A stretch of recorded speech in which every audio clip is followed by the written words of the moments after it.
Welcome to NASDAQ Trade Talks. I'm your host, Jill Malandrino, Global Markets Reporter at NASDAQ.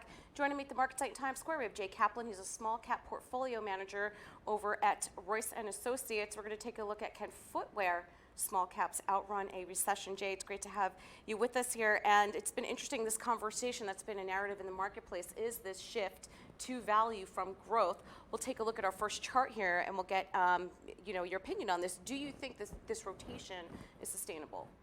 It's really hard to know, but September was terrific. After a decade of a small cap value drought, you could see the small cap value really had quite the run in September. We'll see what happens, but there's been more volatility, so that's probably really good for small cap value. There's a fear of a recession, but there isn't a recession. So the fact that there isn't one is pretty good for small cap value. Global fears, good for small cap value, lots of domestic. We'll see what happens. All right, so now small cap companies, you remain cautiously conservative, not optimistic, but constructive.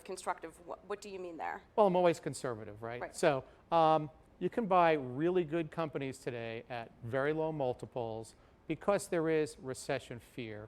Although I talk to a lot of companies and I will tell you, to a company, almost every single one, when I ask them, they say there's no indication whatsoever on the ground in American business that there's a recession. So we're worried about it. The Fed is worried about it because the Fed keeps cutting, but the Fed's trying to avoid that recession and we'll see what happens. But if we don't get one, these low multiple stocks should do very, very well. Do they have the exposure to the US-China trade rhetoric? Or there's plenty of that. And if we're going to talk about footwear stocks, that's a big part of that, right? We'll get to that. But the China trade rhetoric is a big deal. We don't really know what's going to happen, even though we had this announcement last week. The devil will be in the details, and it's going to be a while until there's an agreement, if there's an agreement. So every time there's a new tweet, the markets move around a lot, and we're going to see what happens. All right, now to wrap up here, footwear remains an area of interest for you. Why small cap footwear? Well, they're really depressed because of China.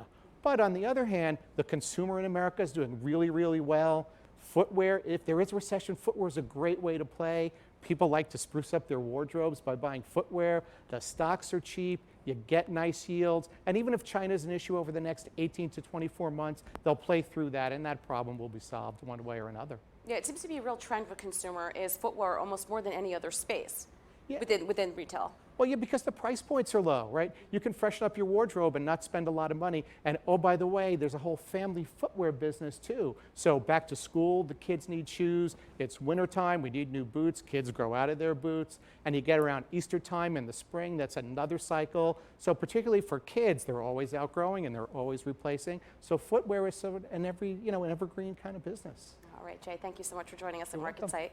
And thank you for joining me on Trade Talks. I'm Jill Malandrino, Global Markets Reporter at NASDAQ.